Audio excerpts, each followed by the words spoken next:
দিয়ে বাবা কপাল খান চেপে ধরে টুকরো টুকরো করে বাবা জানলার ভিতরে যায় বাবা একটা গাছে হিলান দিয়ে বসেছে আমার নবী যখন গাছে হিলান দিয়ে বছরের যুবক এমন সুমাতে বনের হরি আমার নবীকে ঘেরাও করে নিয়েছে বনের হরিণের আমার নবীর জন্য কাঁদে বাঘ এসে বাঘগুলা বাঘের জায়গায় হরিণগুলা হরিণের জায়গায় বাবারে আপনারা জানেন বাঘ হরিণ আপনার দুশ্মন সবসময় হরিণ পালাতে থাকে কিন্তু যেই জায়গায় আমার নবী হাজির ওই জায়গায় কোনো ঝামেলা থাকে না জোরে জোরে বলুন সুবহানাল্লাহ আকাশের পাখিগুলো গাছের ডালে এসে চোখের পানি ছেড়ে দিয়া কাঁদে হরিণ কাঁদে বাঘের পশু পাখি কাঁদে আল্লাহর আসমানের ফারিস্তারা বাবা ঢল নেমে গেছে জিবরাইলকে ডাক দিয়া বলে ইয়া রাসূলুল্লাহ ইয়া হাবিবাল্লাহ নবী গো নবীজি একটা বার শুধু আপনি ওয়াদার করেন গো নবী আমার এই পাখার বাড়িতে এই কাফেরদের গোষ্ঠীকে শেষ করে দেব আমার নবীজি হাত পাখা ধরে বলে জিবরাইলকে ধরে বলে জিবরাইল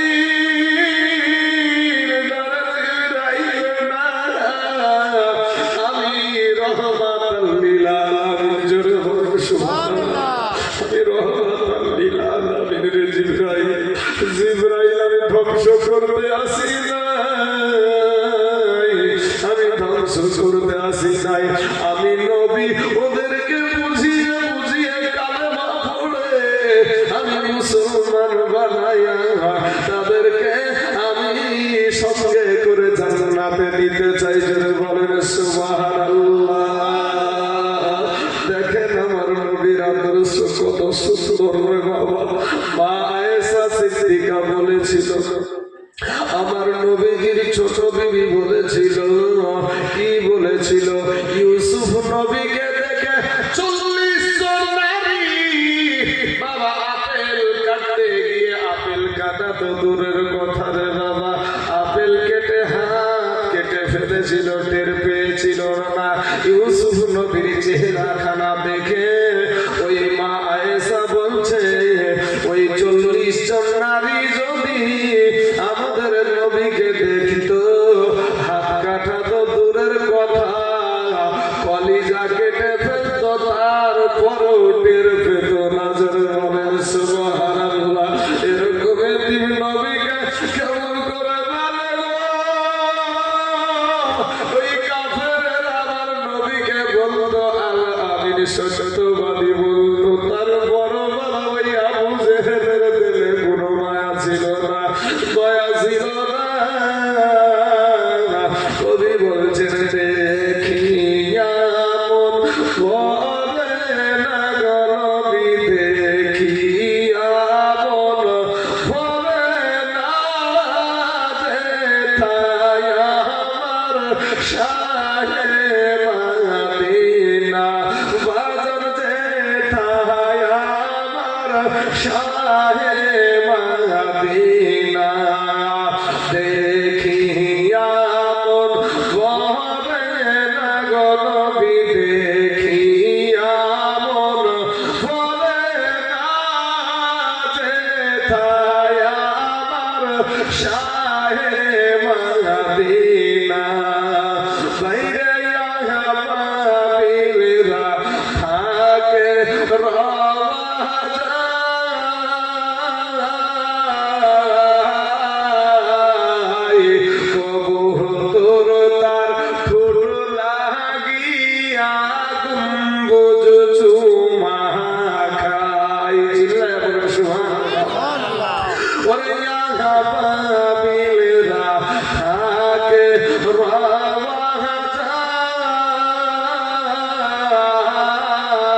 তাই আমার শাহে মাদিনা বাজান যে তাই আমার শাহে মাদিনা বাবু হিজরতের পাহাড়ে মাগড়ো সাহায় কবুতর তার ডিম পাহাড়িয়া বসিল সে তাই ভাইরে হিজরতের পাহাড়ে মাগড়ো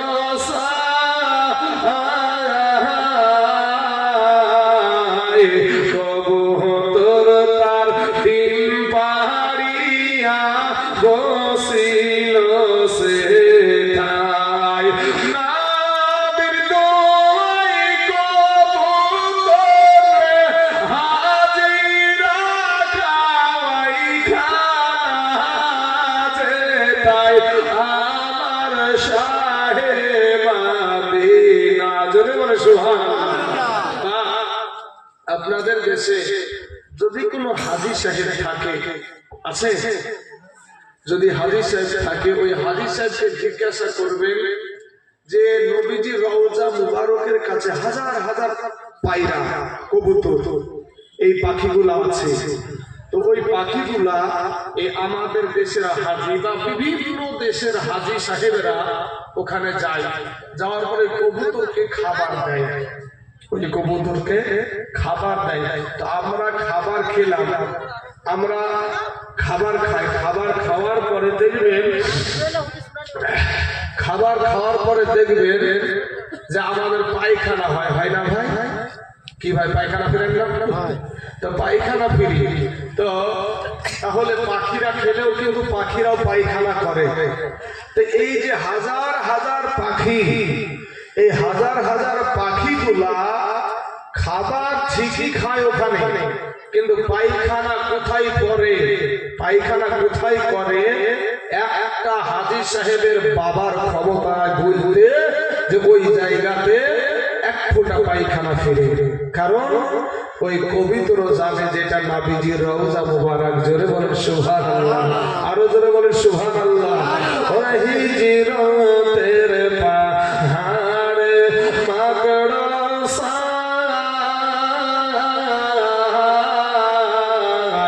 কবুতর তার ফোটা কবুতর তার ডিম পাহাড়িয়া বসিল সে তাই নাবির দোয়াই কবুতরে হাজিরা খাওয়াই খাজে তাই আমার শাহে মাদিনা বাজার যে তাই আমার শাহে মাদিনা এই তাই জুলের মনের বাসনা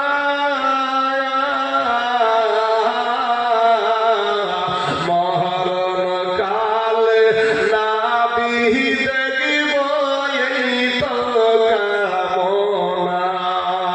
জোরে বলেন না সুবহানাল্লাহ। আপনার নবীকে যদি মরণের টাইমে একটা নজর দেখতে পান, আপনার জাহান্নাম আপনার যত হারাম হয়ে যাবে। জোরে বলেন সুবহানাল্লাহ।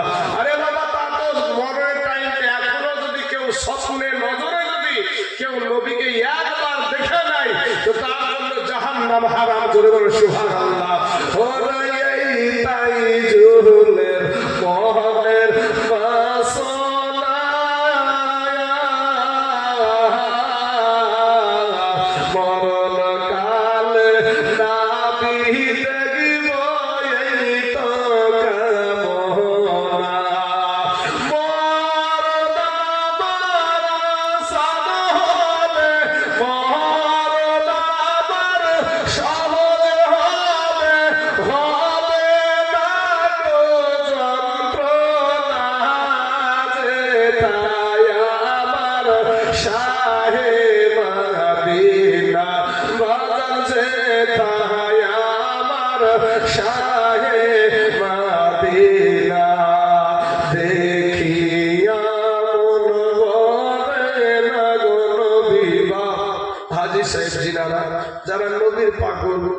নবীর পাগলগুলা নবীর রওজার কাছে যায়, যাওয়ার পরে নবীর রওজা দেখে আর চোখে পানি ধরে রাখতে পারে না।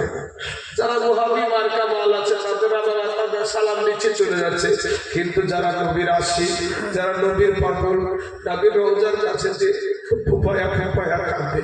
আর তারা অনেকেই আছে বেদাত বেদাত করে চিৎকার করে, কিন্তু যারা নবীর আশিক ও নবীর পাগল, ওই নবীর পাগলেরা নবীর রওজার দিকে তাকায় আর ফুপায়া ফুপায়া কাঁদতে থাকে। বাবাজি, নবীর পাগল হয়ে যান, নবীর আদর্শ দিয়ে কবর যান বাবা। শোনা, আপনার কবরখানা জান্নাতের টুকরা হয়ে যাবে। ভাই গো, আপনাদের পাদখানা আগায় আমার নবীর আদর্শে আদর্শিত হলো। দেখেন আমার নবীর আদর্শ কত সুন্দর, কত আমার নবীর আদর্শটা সুন্দর। একটু বারবার দিলখানা নরম করে দিয়ে শুনুন। এবার বাবা জিবরাইল বলছেন, ইয়া রাসূলুল্লাহ, ইয়া হাবিবাল্লাহ, নবী গো, একটা বার শুধু আপনি অর্ডার করেন, একটা বার যদি শুধু অর্ডার করেন, তাহলে এই কাফেরদের বংশকে নির্বংশ করে দেব। আমার নবী জিবরাইলকে ধরে বলে, জিবরাইল রে, আমি ধ্বংস করতে আসি নাই। জোরে বলেন সুবহানাল্লাহ। আমি ধ্বংস করতে আসি নাই, আমি এই কাফের বেদিনদেরকে বুঝায়া বুঝায়া আমি এদেরকে কালেমা পড়ে মুসলমান বানিয়ে এদেরকে নিয়ে আমি জান্নাতে যেতে চাই। জোরে বলেন সুবহানাল্লাহ। আমার নবীর আদর্শকে আমার আল্লাহ কোরআনে বলছে, ওয়া ইন্নাকা লাআলা খুলুকিন আযীম। আমার নবীকে সিরাতুন নবী বলে নাই, আমার নবীকে আমার আল্লাহ বলছে আখলাকুন নবী, যার ভিতরে কোনো ভুল নাই। জোরে বলেন সুবহানাল্লাহ। যার আগেও কোনো ভুল নাই, পরেও কোনো ভুল নাই, আগেও কোনো গুনাহ নাই, পরেও কোনো গুনাহ নাই। আমার নবীকে মা আয়েশা বলছেন, ইয়া রাসূলুল্লাহ, আপনার তো কোনো গুনাহ নাই গো নবী, আপনি এত নামাজ কেন পড়েন? আপনার নবীজির নামাজ পড়তে পড়তে পাগুলা রসমে ফুলে যেত। তো মা আয়েশা বলে, এত নামাজ কেন পড়েন? তো নবীজি বলছেন, ও আয়েশা, যে আল্লাহ পাক আমাকে আমার গুনাহ দেয় নাই, সেই আল্লাহর শুকরিয়া আদায় করব না। যে আল্লাহ আমাকে বলছেন যে ওয়া আরসালনাকা ইল্লা রাহমাতাল লিল আলামিন, যে আল্লাহ পাক আমাকে রাহমাতাল লিল আলামিন বলে আখ্যায়িত করেছে, ওই আল্লাহর শুকরিয়া আদায় করব না। তাহলে বাবাজি দেখেন, শুকরিয়া আদায় করতে গিয়ে নবী আমার নামাজ পড়ে পা ফুলিয়ে ফেলেছে, আর আমাদের গুনাহ শেষ নাই। যুবক, গুনাহের কোনো শেষ নেই, এরপরে তুমি নামাজ পড়ো না। ভাই এসো, তওবা করে আল্লাহর কাছে ক্ষমা চাও। বাবা, যারা আল্লাহর পাগল রে ভাই, যুবক যারা আল্লাহর পাগল, তারা ডানে তাকায় তবুও আল্লাহর তালাশ করে, বামে তাকায় তবুও আল্লাহর তালাশ করে, সামনে তাকায় তবুও আল্লাহর তালাশ করে, পিছনে তাকায় তবুও আল্লাহর তালাশ করে। আর ভাই, তুমি কেমন পুরুষ, তুমি কেমন আল্লাহর বান্দা, আল্লাহর দেওয়া নিয়ামত পানি পান করছো, আল্লাহর দেওয়া নিয়ামত খাবার খাচ্ছো, আল্লাহর দেওয়া নিয়ামত সূর্যের আলো ব্যবহার করছো, আল্লাহর দেওয়া নিয়ামত রাতের অন্ধকার ব্যবহার করছো। ওরে মুসলমান, এরপরও তুমি সেই আল্লাহকে সিজদা করো না, এরপরও সেই আল্লাহর ঘর মসজিদে যাও না। ও মুসলমান, এরপরও আল্লাহর কালাম পড়তে জানো না। আজকে মুসলমান বাবাজি, আমার দয়ার নবীর আদর্শ কত সুন্দর। আমার নবীজি বলছেন যে ও জিবরাইল, না, এটা করা যাবে না। জিবরাইল বলেন, ইয়া রাসূলুল্লাহ, ইয়া হাবিবাল্লাহ, নবী গো, এই কাফেরেরা আপনি নবীর কারণে না কাফেরেরা খাবার খায়। ওগো নবী, আপনি নবীর কারণে এই কাফেরেরা পানি পান করে। ওগো নবী, এই কাফেরেরা আপনি নবীর কারণে আল্লাহ এদেরকে বেঁচে রেখেছে, এরপর আপনাকে এরা চিনে না। আমার মায়ার নবী বলে, জিবরাইল, তোমার বুঝি বড় মায়া লেগেছে, মায়া লেগেছে। বলে, ইয়া রাসূলুল্লাহ, নবী গো, শুধু আমার না, আসমানের ফারিস্তারা একেবারে আপনার রক্ত দেখে আসমানের ফারিস্তারা ঢল নেমে গেছে। জোরে বলেন সুবহানাল্লাহ। আমার নবী বলেন, ও জিবরাইল, বলো তোমরা ফারিস্তাদের মায়া লেগেছে, আজকে পশু পাখিদের মায়া লেগেছে, বলো না একটা বার আমার আল্লাহর মায়া লাগছে। জোরে বলেন সুবহানাল্লাহ। জিবরাইল আল্লাহকে বলে, আল্লাহ গো, আপনার বন্ধুর কপাল মুবারক দিয়া তো ঝরে গো আল্লাহ, আপনার কি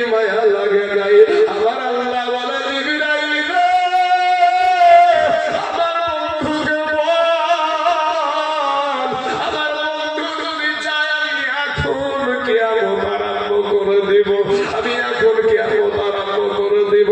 ওরা জিবরাইল আমার বন্ধু যা চাই তাহাই পাইবে রে জিবরাইল।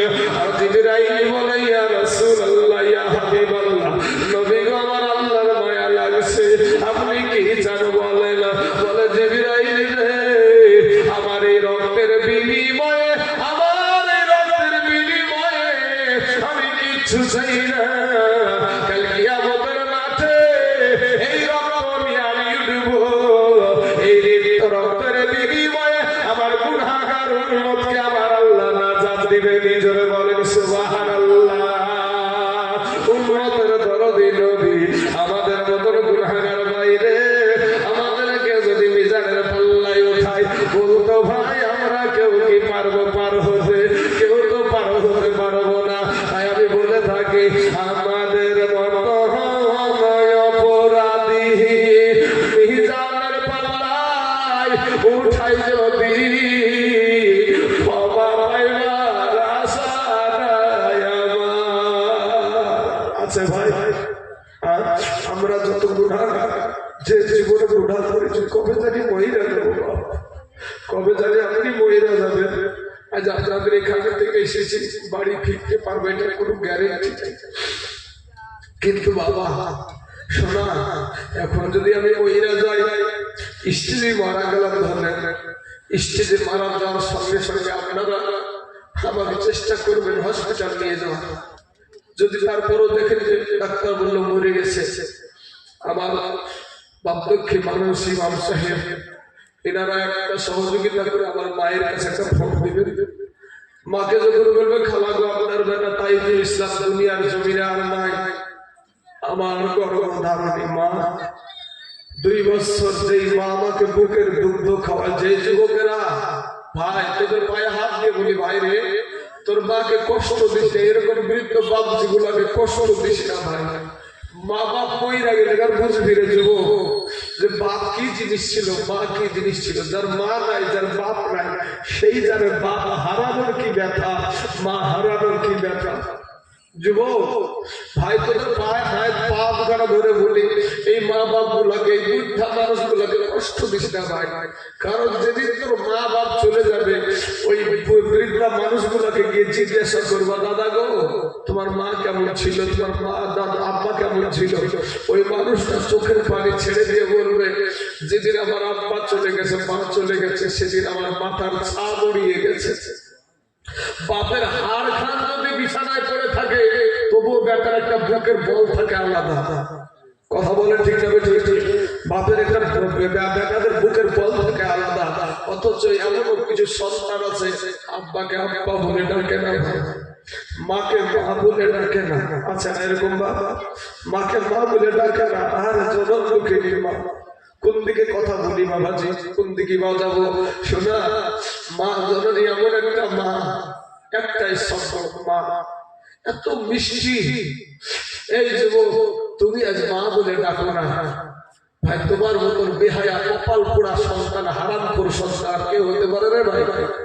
যেই মানা 10 মাস তোকে নিয়ে দুটো খেয়ে শান্তি পাইনি, একটু বসে শান্তি পাইনি, একটু শুয়ে শান্তি পাইনি, আজ তুমি মেজাজ দেখা রাগ দেখো মাকে বাপকে। তোমার বাপ এই যে আগামীতে আমাদের রমজান মাস আসছে বাবা, এই রমজান মাসের ঈদে পাশের বাড়িতে বাজার হয়েছে, নতুন নতুন পোশাক এসেছে, তোমার বাবা তোমার জন্য পোশাক আনতে পারেনি, তোমার বাপ পোশাক আনতে পারেনি। তুমি যখন তোমার মায়ের কাছে গিয়ে বলেছো মা গো পাশের বাড়িতে নতুন পোশাক এসেছে, আমার জন্য পোশাক আসবে না, তোমার মা তোমাকে বুঝাচ্ছে বেটা তোরা পাড়াতে টাকা দেয়, কিন্তু মার কলেজা ফেটে গেছে।